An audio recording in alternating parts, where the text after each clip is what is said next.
Hello everybody, how's it going? Welcome back to the channel. So I've just completed a video on doing some work on the sump. This is a 2015 Mini Cooper, and in the video I mentioned about disconnecting the battery.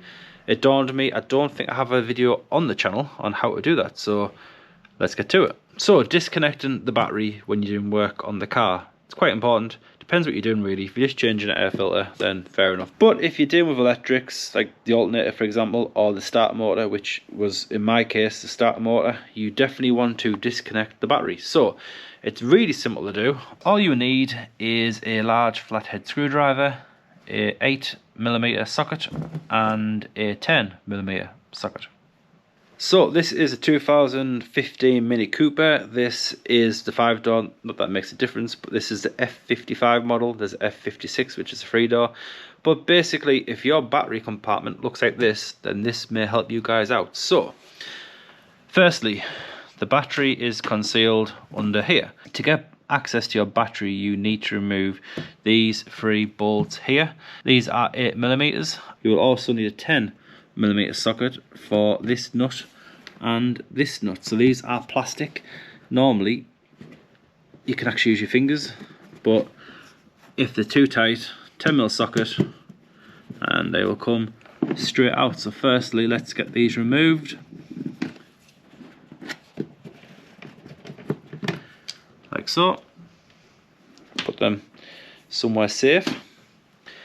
You will need your flathead screwdriver to turn this clip. So as you can see, it's in the lock position. To unlock, rotate, and that kicks out this little foot at the bottom.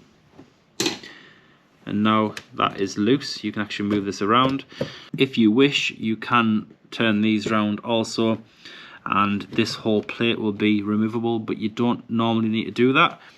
Get your rubber strip and just pull that up out the way. So get your 8mm socket and just start removing these. They're only threaded in plastic, so when you put them back in, be careful. And they're not that difficult to pull out. You can use an impact if you wish. Just don't use an impact to put them back in, because you will definitely strip them. So as you can see, I did that by hand and there's still some plastic coming through. And the last one, this is actually attached to this screw here. So as you can see, if you angle that down, it will come out.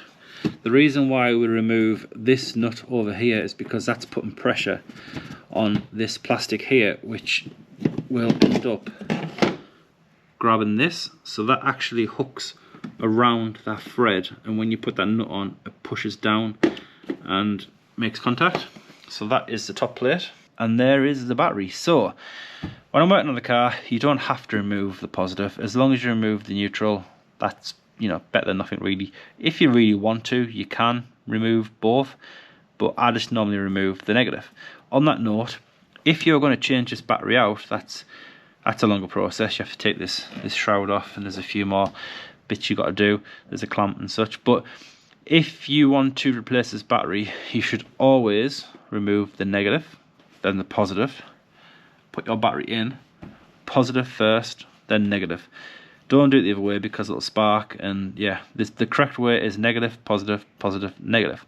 So get your 10mm socket and just simply undo that bolt.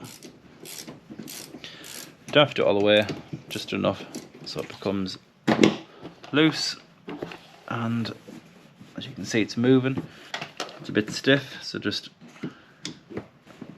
and then lift that off the post, and you want to move it somewhere out the way so it doesn't land back on the battery and it does not land back on this. You can, if you wish, wrap it in something. Sometimes I do put a cloth around it. For example, I'm using a cloth at the moment up here.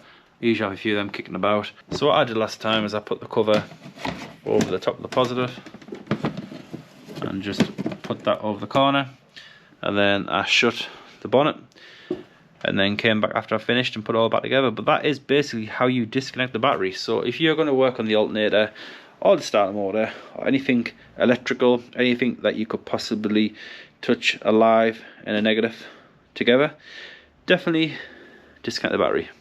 I mentioned in the video I've just recorded that you should disconnect the battery, and I figured it'd be handy to have on the channel. I did actually consider doing more how-to videos like this actually for the channel. You guys seem to like them, and while we're talking about liking, if you guys can like this video, that'd be great. It does great stuff for the YouTube algorithm. It pushes the video out to other people.